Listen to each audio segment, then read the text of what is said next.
I'm gonna make some sour cream. So what I make sour cream with is half and half. It has about the same amount of butter fat as the sour cream that you buy in the grocery store. You can make sour cream with heavy cream, whipping cream, but too much fat. You can make it as good on berries and desserts and stuff like that. But if you want sour cream like in the grocery store, use half and half. Now, I buy a quart of half and half, and I leave it out for a few hours without opening it. It's pasteurized, so there's no harmful bacteria in it. Pasteurizing is heating it up to kill all the bacteria, and it's sealed in the bottle. If you don't open it, it doesn't get contaminated with harmful bacteria. So leave it out until it's at room temperature, unopened. Then, when you're ready to make your sour cream, you can open it. Then, what you need is some buttermilk.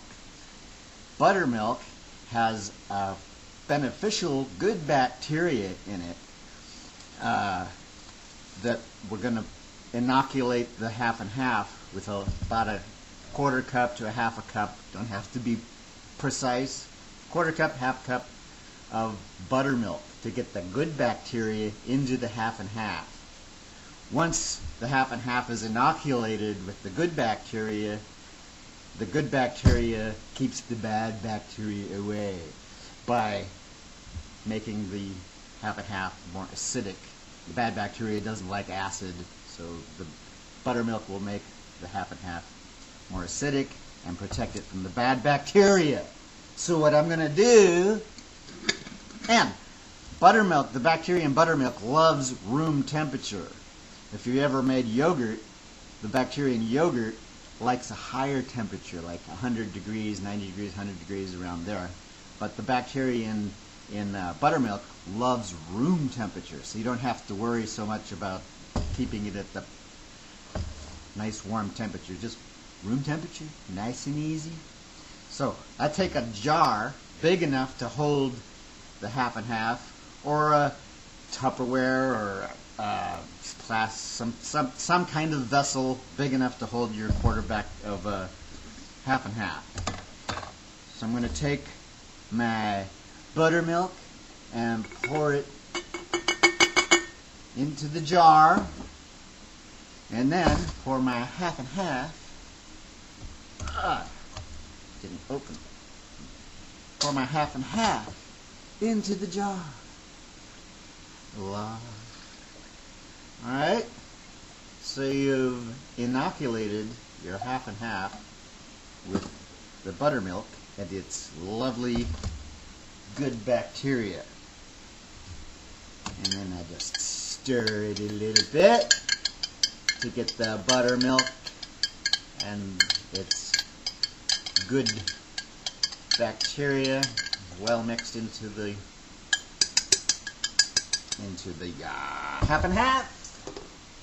And that's pretty much it. Now I put the lid on. It's kind of loose. Now you leave this out just on the countertop at room temperature for 24 hours. So look what time, 24 to 48 hours, somewhere in there. It doesn't have to be all perfect exact time, about a day. And then you can kind of jiggle it and see if it's set up nice and firm, like sour cream. Then you put, after it's set up, after 24 to 48 hours, put it in the refrigerator, and that'll get it nice and cold so that it's set up even more firm. And then you can keep it in the refrigerator. It'll stay in the refrigerator for 1 to 2 weeks, you know, because the bacteria has made it an acid environment and protects it. But it won't last that long in your refrigerator because you're going to eat it because it tastes so good.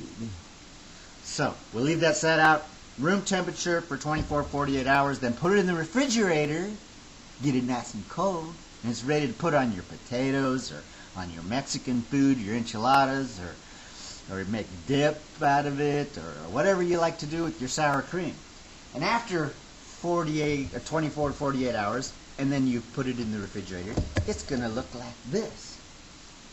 See, I put it in this little plastic storage container that I got from the grocery store, and it was big enough to fit in there. This time I used a jar. But when you're done, it looks like this. Look at that. Look at that nice sour cream. It's firm and lovely, and it tastes nice and tangy and good. It's good on whatever you like to put sour cream on. Easy. Easy. Just takes a little time. Not work. It's just sitting over there on the counter all by itself, doing it, making itself. But when you're done, you've got a really nice sour cream. And it's actually much cheaper than the sour cream that you buy, because if you buy a thing of half and half on sale at the grocery store, you get it for maybe $2 or less for a quart. Quart of sour cream already made at the grocery store. Who knows? I don't know how much that would be. Expensive. So anyway, and it's more fun to make your own sour cream like that. Oh, and when you buy buttermilk, you're only using a little tiny bit of buttermilk to make your sour cream. You don't want to buy a big jug of buttermilk and just to get a little bit of buttermilk for your sour cream. What I do is I take my jug of buttermilk, actually buy a big jug. I like to buy like half gallon of buttermilk, and I put it in ice cube trays. And I make buttermilk ice cubes.